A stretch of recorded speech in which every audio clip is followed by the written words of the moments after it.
pleasure in introducing you to Shashank Kishore, who is a cricket journalist from Cricinfo, and he's been covering cricket all over the world. He's traveled abroad for the Women's World Cup, for the Under 19 World Cup.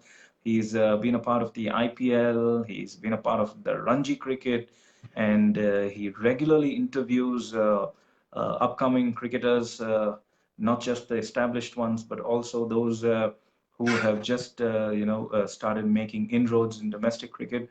Wow, I mean, he's got a very envious profile.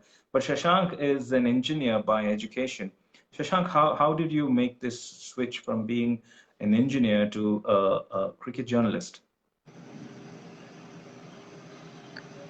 Well, I didn't have too many choices, I guess, because engineering wasn't something that I was very good at. So I quickly had to realize what I'm good at, and the one thing that I was good at was cricket because that was something that I was following since I was a kid, and so it's been pretty special to watch cricket for a living, write about it, write about the players, interact with the people you grew up admiring. So yeah, fortunate and blessed to be doing what I do. Great. Did it help that you have played some sort of cricket in your life, maybe at college level, club level? Not really. I mean, writing about it and working on cricket is much different to playing at any level. And anyway, the level that we play at is it's like a very weekendish club level where few 30 something men or 40 something men turn up and roll their arm over on a weekend and stuff. So yeah, it's completely different, but yeah, it helps to understand the game better, and I'm sure if you play the game you also get a hang of the different technicalities and the different things that you may not otherwise know. Okay, great. So, Shashank, when I say cricket journalist, some of my friends have been curious to know what a cricket journalist really does. So, how's your typical day in your life at work? What do you do at Cricinfo? The biggest misconception when it comes to cricket journalism, especially among a lot of youngsters who are graduating fresh out of college and stuff, is everybody thinks cricket journalism means traveling and covering matches. That's a big no. It's not just about traveling and covering matches. There's a lot of work that is to be done at the desk. So we've got on any typical day, we coordinate with three different teams. There is a video team, there is an editorial team, there is a social media team. So it's a coordination with all these three teams that um, works on any given day at Cricinfo. So it's not just about traveling and covering matches. Yes, there are reporters and correspondents at every venue that hosts cricket, most of the venues that host international cricket or domestic cricket. But the heartbeat or the engine room, as you can call it, as we all like to call it at Cricinfo, is the desk. So we've got a desk in Bangalore, we've got a desk in London, we've got a desk in Sydney. So we've got three desks. So largely, it's mostly 24 by 7. When the India desk switches off, you've got the UK desk that's on. And when it's midnight and beyond in India, the Australia desk is on. So it's mostly 24/7. So yeah, that is how it works. So we've got cricket covered 24/7 most times. So, if a youngster wants to take up cricket journalism, what's that one quality that he should possess? Does he have to have a tremendous knowledge of cricket, or does he need to have a flair for writing, or does he need to have interviewing skills? What are the main qualities? Because there are a couple of youngsters who are watching this show and they're very keen to know about this field. So, what would you suggest to them? Well, firstly, you need to have the passion for the game. And passion for the game doesn't just mean following Virat Kohli or MS Dhoni or Rohit Sharma. It could also mean having to follow an Ireland versus Zimbabwe match that's happening in Belfast, or a Bangladesh versus Scotland match, or Afghanistan versus West Indies, or a Caribbean Premier League match that happens at 3 a.m. in the morning. So it's just not about Indian cricket. It's just not about CSK or RCB. So you got to be passionate about cricket. That's one. Secondly, you need to have a strong understanding of the game, understanding of the technicalities, a decent knowledge of the history of the game, uh, decently well versed with statistics and data. Of course, we've got a different team that helps us and enhances our coverage a great deal with the kind of stats and data and the insights that they give us, the stats team. But it's a combination of all these factors. So per se, you don't need a journalism degree or a journalism background to be a journalist. It boils down to the interest you have. It boils down to the kind of understanding, the passion you have for the game, and yeah. So that's the basic foundation. And then, of course, you need to have a decent flair and command over English, which is non-negotiable, I guess. But not everyone is an expert, but you can pick that up along the way if your basics are good. So yeah, these are the basic fundamentals. Of course, you can build on from here on. So interviewing skills and other aspects of it is something that you can always pick up on the job. So it's not something that you've got to be well versed with when you start out. Interesting that you mentioned English. There is a shift towards regional content in the last few years. You've got channels like Star Sports that are broadcasting in quite a few Indian languages. If someone who's not very fluent in English, you're sure they can still make a mark in this field if they're good in their own mother tongue, be it Kannada, Hindi, Tamil, Telugu, Malayalam, whichever, right? There is a huge shift towards catering to regional audiences, isn't it? Yeah, absolutely. I was more talking about it from the text-based medium point of view, but obviously today it's just not about writing; it's also about the visual medium. So television, social media has played a huge role in that. So yeah, I mean, as you said, there is a lot of demand for content in regional languages. I think Tamil is doing very, very well. Kannada is not far behind. These two languages in the south have kind of just taken off. The following is huge. The following is massive, and the difference that I see in languages that broadcast in the south to maybe Hindi is that in the south the experts are. It's just not cricketers who are coming into the field. It's also people like you and me, the average cricket fan, who've had the opportunity to come along. So it's not an exclusive cricketers only club in the regional sphere, especially in the south. So I think that also helps open up new avenues. Whereas in English commentary, it's largely former cricketers. There are very few exceptions who are in the commentary box without having played the game. But that's quite different in the regional sphere. So that opens up a lot of avenues for potentially interested and very passionate individuals. Moving on to my next question. From the month of March, there is absolutely no international cricket that's happening, no domestic cricket, no forms of live cricket, of course. And as a cricket content company, what are the challenges you're facing when you do not have stuff to talk about? How do you tackle this?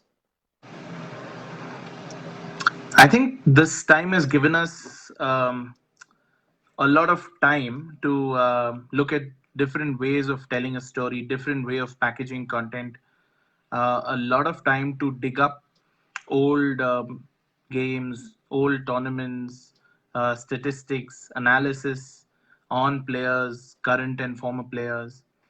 So it's given us a whole lot of things to look at, to work with.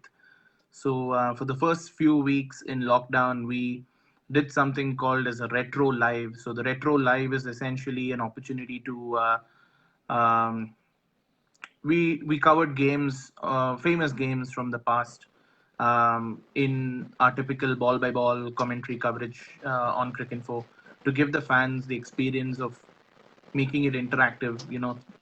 You assume that the game's happening right now, so it's basically a throwback to the times that you may have watched, or you may have followed, or you may have heard of. So we covered a few games through that. Then we ran a few series, like we spoke to prominent cricketers around the world to hear their stories about lockdown, so what they've been up to in lockdown. So we got a lot of interesting tales from players there. Pujara told us he's learning to play badminton and how he wouldn't give an inch, even when it comes to winning against his wife. Mayank Agarwal told us he is doing a lot of cooking at home. So we spoke to a lot of cricketers around the world for that. So that was a series that we ran. We looked at, we analyzed a few myths. We tried to bust a few myths in cricket. Like one of the topics that we looked at was the Greg Chappell era in Indian cricket particularly bad? Everyone thinks that it was really, really uh, a horrid time for Indian cricket. But if you actually look at the stats, and if you actually look at the numbers, if you actually look at the win percentage of India in ODIs, especially while chasing, if you look at the emergence of a number of young players like Suresh Raina, MS Dhoni, for example, it was a really good time for Indian cricket. A lot of good came about it, but unfortunately, it's only remembered for Greg Chappell's tiff with Saurav Ganguly. So we looked at data, we looked at stats, we looked at numbers, we looked at the entire period of 18 months that he was in charge, and found that that wasn't the case. So it was a very productive time in Indian cricket as compared to what many would think. So we looked at themes like this. It's also given us time to look at players. Um, Players have been very generous with their time, with interviews, which is not always possible during a packed calendar. So we ran a few interview series with players in Hindi and English. Uh, yeah, so, and largely every cricket board in the world is announcing their future plans. Some of them are talking about how they're dealing with the finances with regards to COVID. Some of them are looking at how they can resume cricket. Some of them are looking at pay cuts for their support staff. So all this constitutes news, and these are things that have to be reported live and reported. So it's been fairly, it's been fairly packed. I wouldn't say that it's been a free time at all for any of us.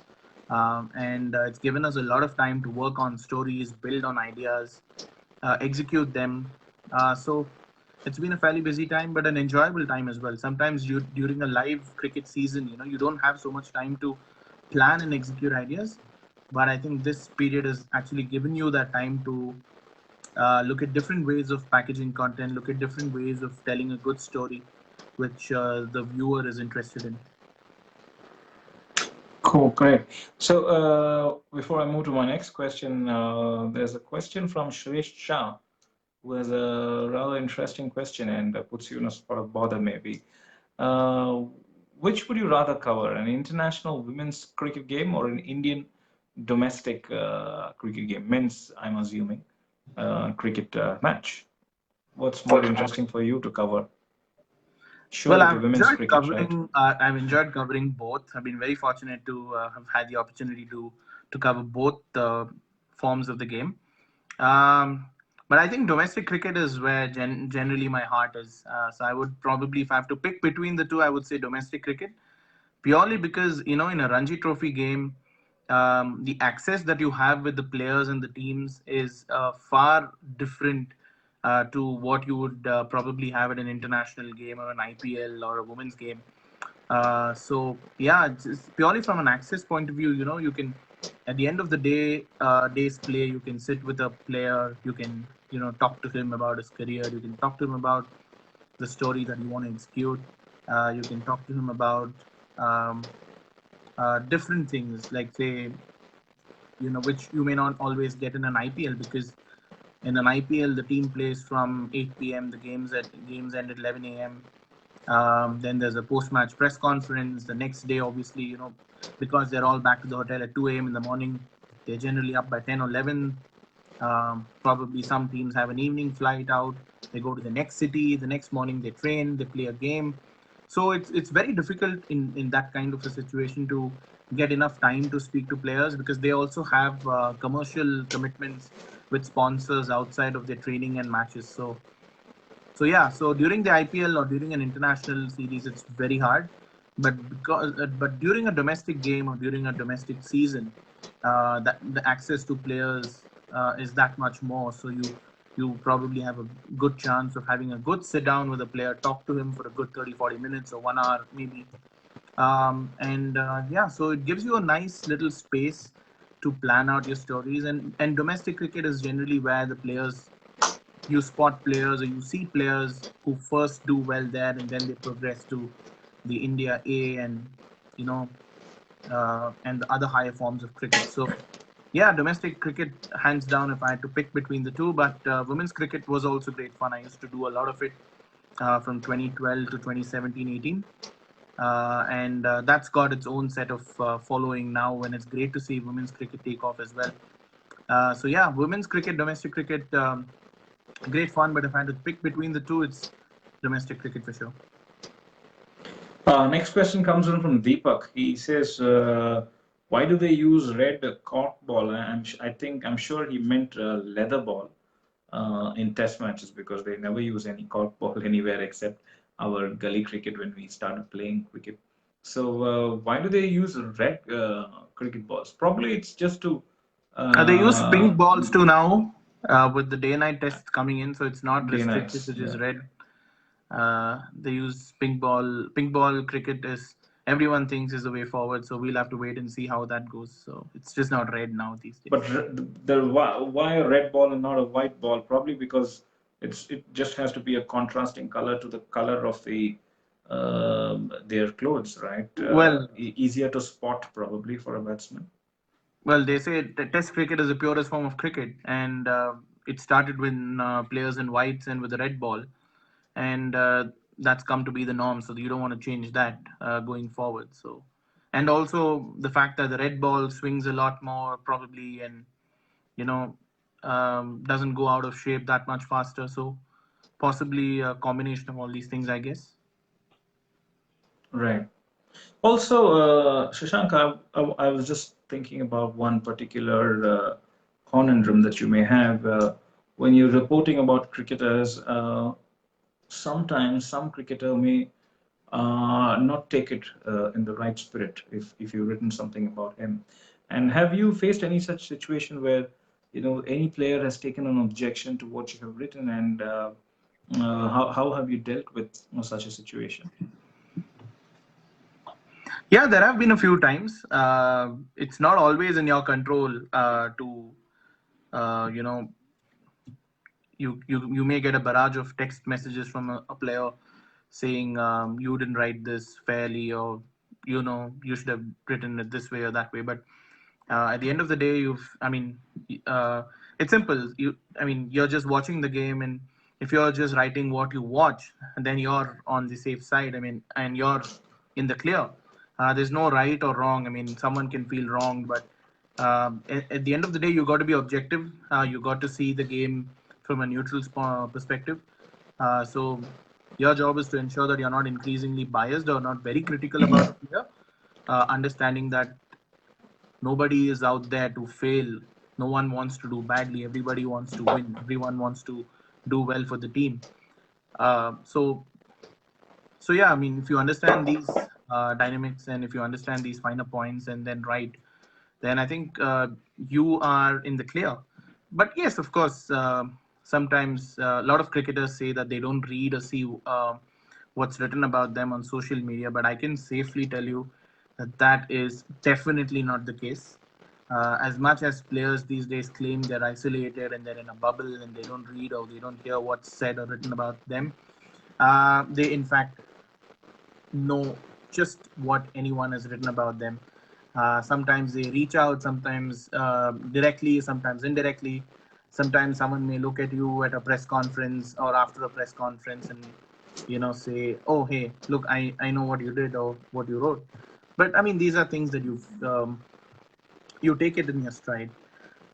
Personally, with me, there have been a couple of instances where, on one occasion, I was editing a story written filed by one of our correspondents, and I think I should have been a lot better with my editing. So the story went up with one line which described a particular cricketer. I won't name him. That said, so and so was batting like a clown at a ballet recital. That was very, very critical. Those words should have never been there in the story in the first place. I was a fairly young rookie journalist, I would say, but this is a few years before. So those lines should have never been there. But when I was editing the story, I missed that. So it went up on the website as it was. And 2 months later, and incidentally, that story wasn't written by me. It was written by someone. I just happened to edit it.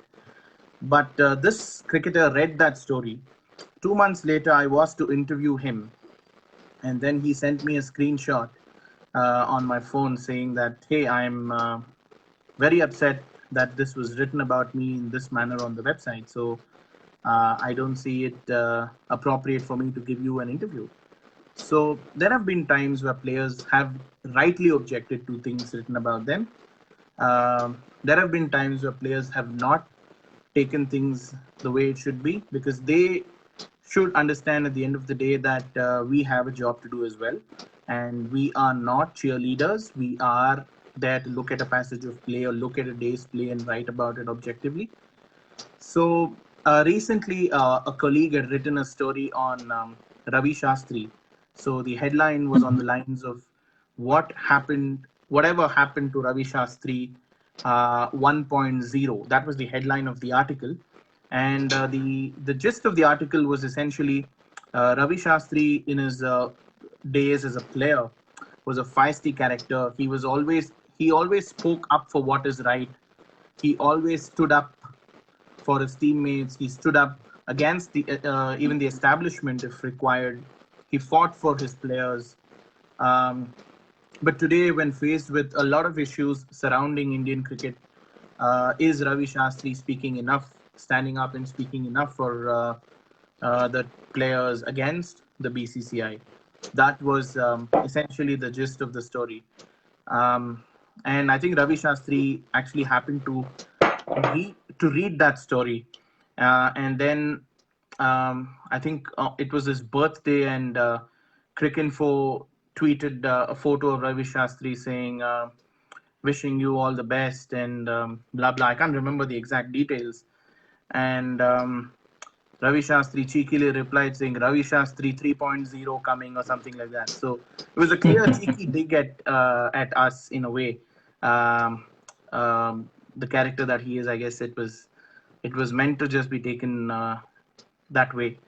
But yeah, these things keep happening time and again. But yeah, I mean, as long as you've done your job to the best of your ability, yeah, these things shouldn't really affect you too much. So these guys are actually reading everything that's being written about them, right? I mean, More often than not. sometimes as a journalist, you pass on links to them to the interview that they've given. But yeah, I mean, otherwise during a series or during a tournament, you always find players saying, "No, I don't, read what's written about me and stuff." But you never know. I mean, there are times where they do read about it and get upset. But yeah. Got a question from Santosh Kumar. He says, "No more saliva on the cricket ball. How is it going to change the dynamics of cricket? Of course, the saliva was used to shine one side of the ball and generate some reverse swing. And if they're not able to do that, then the game is again going to be shifting more in favor of the batsman. Do you feel it's going to be that, or probably the ICC may just give an option to use petroleum jelly or any other form of any other substance that would help in shining the ball?" Well, I'm no bowling coach or no bowling expert, but all I can say is that Kookaburra, the company that manufactures cricket balls, has come out with a something like jelly or something like Vaseline or a ball shining uh, thing to actually enhance or help cricketers shine the ball. But that's not been approved yet. They are looking into it. But for now, without saliva, I guess that takes a little bit of reverse swing away, especially if one side of the ball is cuffed up. And so we'll know soon, I guess, how that changes with England due to play West Indies and a test series starting next week. But teams and And cricketers as a are talking cricket about this follower, now. don't you think it was an unhygienic practice in the first place to be spitting on a cricket ball? We've had these discussions in my personal WhatsApp groups, and we found that it's a good change. You know, why do you have to spit on something? That's the most unhygienic thing you would do, isn't it? Well, it's well, it enhances shine on the ball, gets it to swing a lot more and stuff. But yeah, I mean, it all depends on different practices that people have. So I mean, when you play a game of cricket, Isn't you that know you're ball tampering in itself? You know, there was such a hue and cry when Stephen Smith and David Warner used a little bit of sandpaper on the ball to roughen up one side of the ball. But yeah, on a daily basis, sweat is cricketers. more a natural substance, as they say. Sandpaper was an artificial substance that they were using on one side of the ball to make it rough, so that the ball reverses a lot earlier than probably it would. So obviously that was blatantly caught on camera. So obviously it was a violation against the rules, and they were rightly pulled up for it. Whether that deserved a 1 year ban is debatable and has been a subject to a lot of debate across the world, because there have been bigger crimes that cricketers have committed and gotten away with lighter punishments. But I guess that's a debate for another day. But yeah, they were clearly in violation of the rules by using an artificial substance to shine the ball there. And yeah, it was, they deserved some kind of punishment, and yeah, they got it. I have a question from Deepak Joe who asks if there are any scholarships in cricket. Can you answer that? There are no I mean, if you're talking about the under 19 level or the age group level, different boards hand out different scholarships. So you've got to be in the system. You've got to be registered with your local state association first. You've got to have been a player of promise to fit into their you know eligibility criteria for scholarships and do well. So Karnataka used to send pacers to Queensland in Australia to train with Dennis Lilly there, Bruce Reed. MRF Pace Foundation in Chennai offers a few scholarships to players, but again, that's only after you've played a certain level of cricket, and that association that you've been tied up with recommends your name. So, at the age group level, there are a few scholarships. Then there is the Alan Border Scholarship in Australia that a lot of players go on exchange programs in different countries. So yes, there are scholarships, but to be eligible for that, you've had to have played a level of cricket first, prove yourself, and then get on to the next higher level. When you talk about level of cricket, do you mean to say university level, domestic cricket? Should you have represented your state in some sort of age level At the cricket? age group level, yes, the under 16s, the under 19s, possibly. And once you are a performer at that level, then that particular board or the team that you've represented can then recommend your name to the higher authorities for a scholarship. And then a few names are shortlisted and then sent across on an exchange tour to Australia or South Africa or whichever board they've got a tie up with. So, yeah, that's how it works. Great.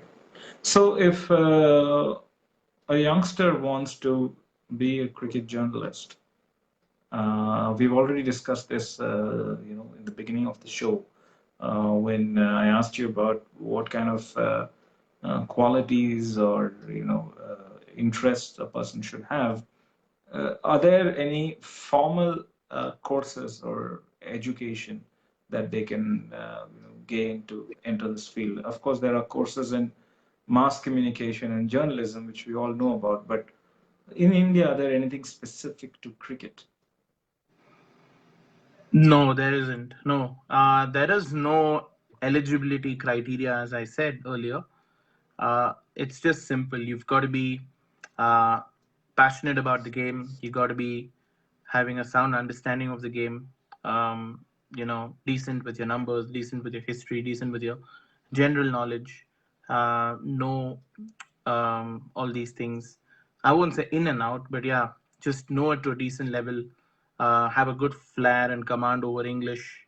And yes, these are the basics that you need, and the other skills can be built up as you go along. So, but yeah, more importantly, you need to be ready to cover the kind of cricket that there exists today, which doesn't necessarily just mean Indian cricket. It can be a cricket game in the Caribbean at 4 a.m. in the morning, or a cricket game in Zimbabwe at 12 noon, or a cricket game in New Zealand that'll need you to be at work at 2 a.m. in the morning.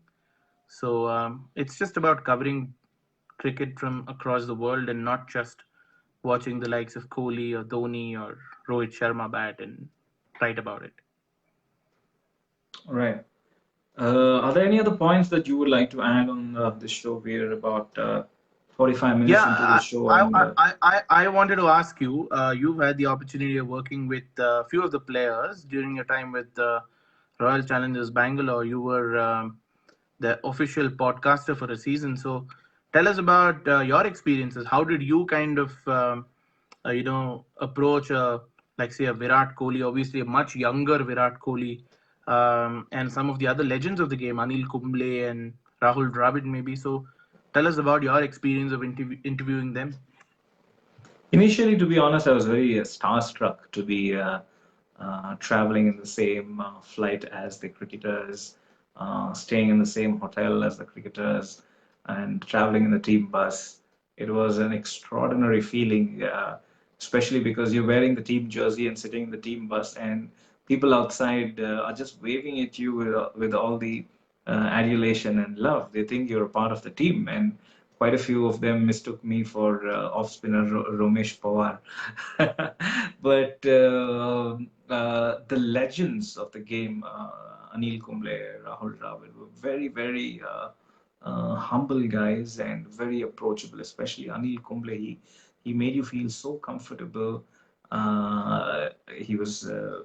I remember an incident when I was checking into the hotel, the Bangalore hotel, after we had traveled to a different city, and they were asking me for some sort of proof, identity proof or booking proof, which I was not having at that point of time. And then Anil Kumble happened to pass by, and he came up to the reception and told them, "Hey, look, he's our guy, and why do you have to ask him for the booking proof once again? He's a part of Team RCB." So he proactively involved in the situation and tried to make things comfortable for me. So it was a great time interacting with these legends.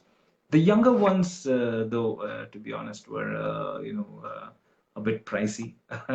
The Manish Pande's and the Srivat Goswami and Virat Kohli too. It was very difficult to get to speak to them or even get to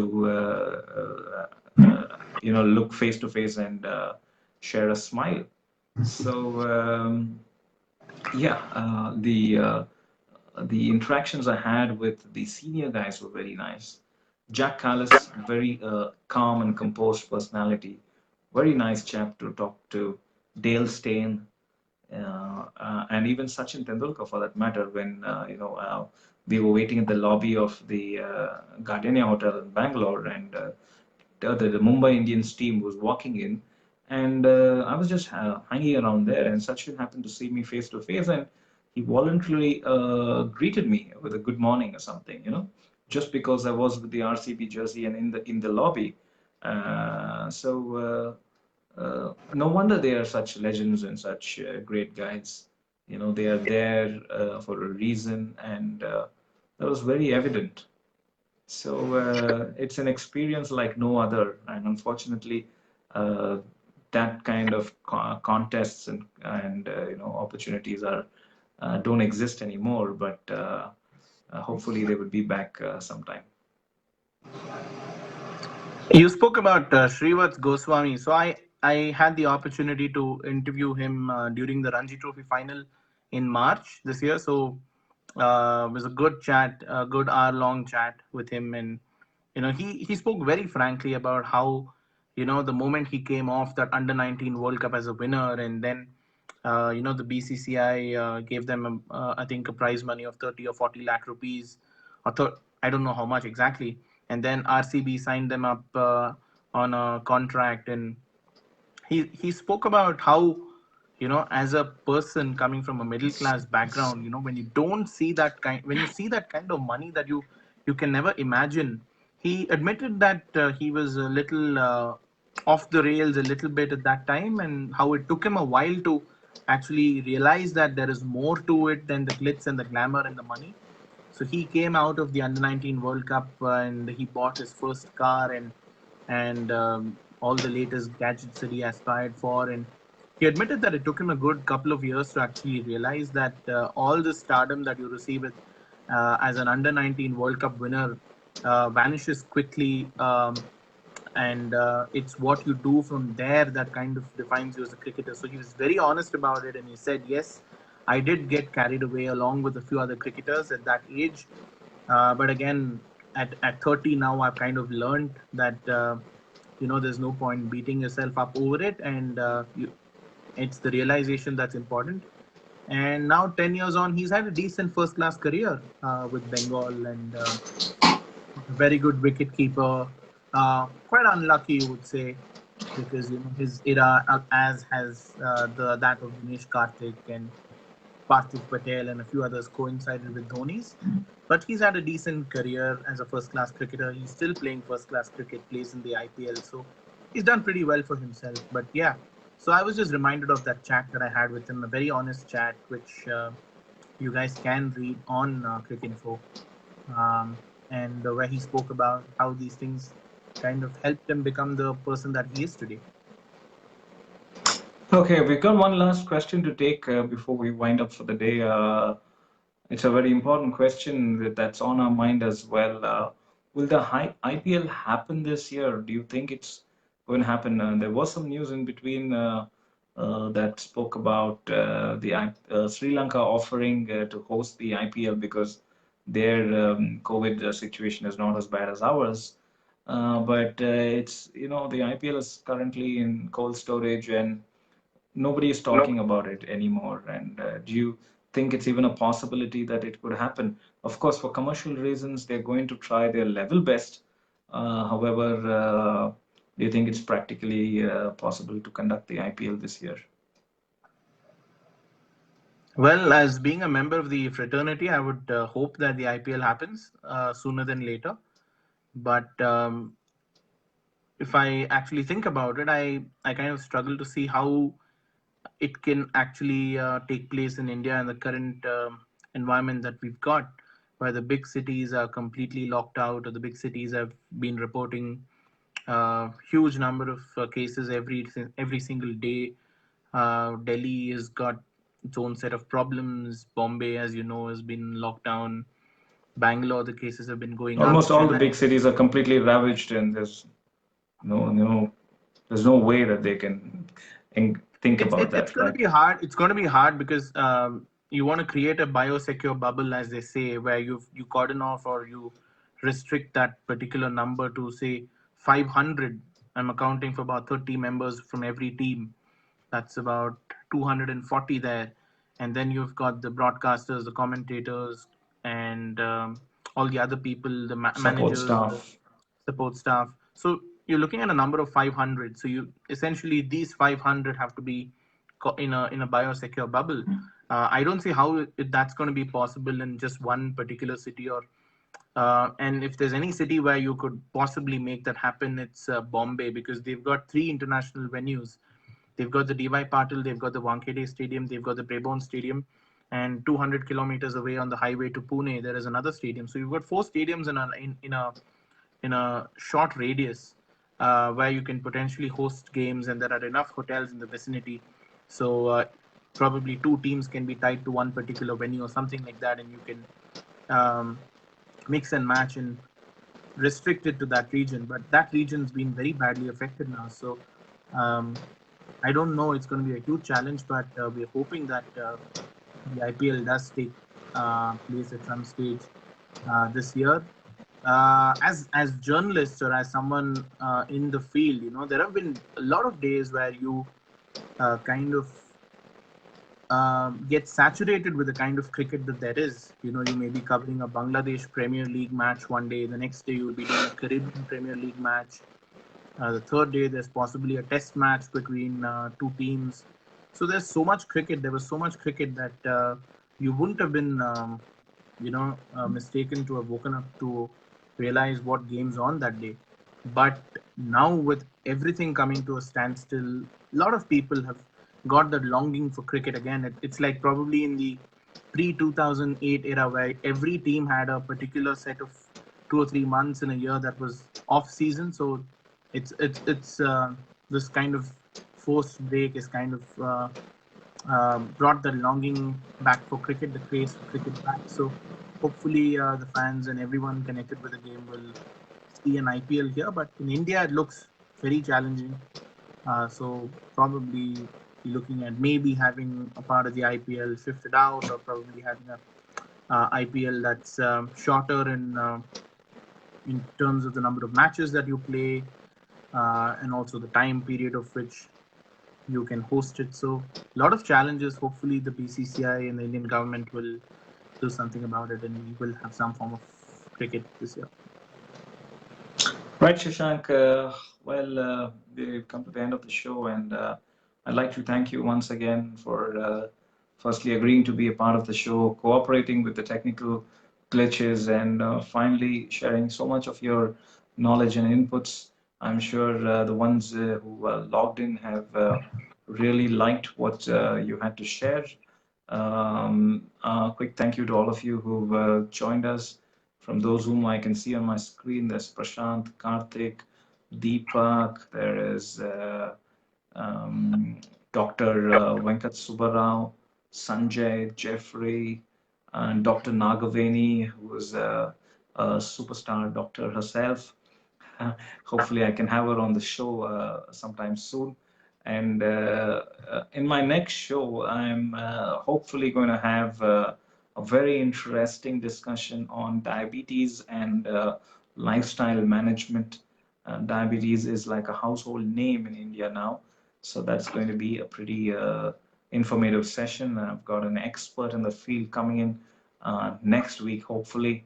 This recording will be available on my Facebook profile, and I will also be uploading that to YouTube and sharing it on my page, and probably also send you a message on WhatsApp.